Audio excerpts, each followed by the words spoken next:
So I called the mayor up at home, and I suggested to him that I thought that it might be a good idea for the police department to contact the guard and to alert the guard to get a coordination in place, so that if anything did start the next day, that in fact instead of this like 6-hour gap, you remember, things would get way out of hand, and then they'd say, well, they're going to call the guard out, and then 6 hours later, the guard would finally get into the armories and out on the street, and 5 minutes after they got out on the street, that was the end of it. Okay, well, if that's true, then common sense would say, why don't you do it on a preventative basis? Okay, so he said he thought that was a good idea, and authorized me to call Jim Rochford, who was then the superintendent, and I did. And the superintendent got a hold of General Hershey, who was the head of the Illinois Guard at that time, who was up in Chicago for a meeting. And so then he, and told him that the thought was for him to have the guard alerted so that they, could be called out early and get the preventative benefit in place. So he called me back, and I called the mayor back and told him that was in place. That, seemed to be common sense. Later in the evening, we also talked about the idea of having the memorial to Dr. King, and I was working with Ralph Metcalf a lot.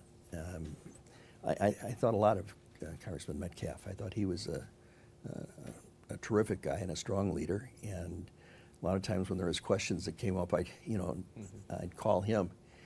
And so we were kicking it around and called the mayor and recommended that, and that's where that council meeting came from.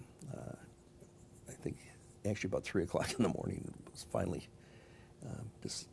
decided on, or Western Union started to send the people out. I can imagine some of what time those messages must have been arriving at some of the aldermen's homes. But as you remember, it was for 8:30, and Congressman Metcalf was there. I think Dr. Jesse was there, and it was the idea was to try on a positive basis to salute Dr. King's contributions. Well, once that got started, it was going along, and Ray Simon and I were up in the mayor's office. We went back up there, and we were trying to find out, what were the conditions. We called the Board of Education. Now, Ray had been deputy mayor. Now I think he was corporation counsel, and myself, and they wouldn't tell us. The Board of Education wouldn't tell the mayor's office, what was going on in any of the schools. And so consequently, the situation in Marshall got started. I think it started about 10 o'clock, something like that, okay? Or broke out, about 10 o'clock. Well, when it finally, got visible, even though they wouldn't tell us what they knew, which was really outrageous. I mean, you talk about, and which Daley would get the blame for, not the Board of Education, Sure. Who was the president of the Board of Education? I don't know. I think we were dealing with sort of the senior staff level. I mean, Yeah. They'd be the people who would be getting the information Sure. in from the schools. So in any event, so then I said, go ahead as far as the guard is concerned. He said, yeah. So he made the call to the superintendent. The superintendent, he made the call to the superintendent. And then Superintendent Rochford was to contact General Hershey. Well, the idea, if they had told us at 8:30 in the morning, that's when that call would have been made. It's 8:30 in the morning. Now they didn't tell us anything. Now it's broken down. Now it's 10 o'clock. Okay. So Rochford calls me back. Jim Rochford called me back, and he said, we can't find him. He said, what do you mean you can't find him? I said, you talked to him last night. I thought this was all right. He said, it was, Neil. He says, but he's gone. I said, well, where'd he go? He said he went home to Bloomington, I guess. He said, well, does he have a radio in the car, or do you know his license plate number? I mean, you got state police up and down, the highway there. They're pretty good at stopping people when they need to, And he said, no, they didn't know what kind of car he was in, didn't know the license plate. He had no communication with him. So now the rioting's going on. If you remember, the police commander, Danosaurus, was standing in the middle of Cicero Avenue with the whole command, Right. Drawn up, and I mean, the thing was up for grabs there and in other places, and you can't find the general, all right, for this kind of stupidity. Anyway, he gets back to Bloomington, so Rochford finally gets a hold of him in Bloomington, and he says, then he calls, then he took the call from the governor. I guess the mayor called the governor, and the governor calls the head of the guard. That's formally the way it went. Sure. So he takes the call from the governor. So he says, I'll leave immediately. He leaves immediately.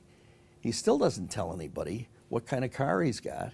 He still hasn't got any communication on the way back, the license plate or anything else. All of this stuff, this guy driving down to Bloomington's where he lived, driving down to Bloomington, trying to find this guy. Then he gets the call, and then he drives back to Chicago. And if you remember that night, instead of 8:30 in the morning, he didn't get the guard into the armories until 6 o'clock. At 7 o'clock, they're on the street, and at 10 after 7, it was over. Now, okay, you going back to the basic question that you asked me, whether it was in the context of the dealing with Dr. King's Sure. campaign here. Swibel was the guy because of Charles Swibel, the head of the CHA. CHA. He seemed to have had some sort of a long-standing relationship with Dr. King. I don't know anything more about that, whether it was through some of the senior ministers in the community or whatever. But he seemed to be the one that was the pivotal in a number of things in that area. But whether it was in that respect or in the kind of rioting that he would get the blame for, I mean, the public perception had to be a terribly negative one. But what I saw, whether it was the idea of corrupt politicians trying to fix liquor licenses, or this situation with the rioting and why did it happen, and why, I saw a lot of times that those things didn't match up in terms of what he did and certainly was willing to do. Now, one thing about government and politics and baseball, if you hit 300, they put you on the All-Star team, and I guess they put you into Cooperstown. Nobody hits 1,000 in politics, which is all we're expected to do, of course. So I wouldn't say that he didn't make his share of mistakes, but from what I saw in terms of the threats that he and oftentimes his family were under, and the pressure, I think he was doing everything that he could do, to try and have a system that got as much good as possible out of it, for the people of the city, and in a variety of different ways. And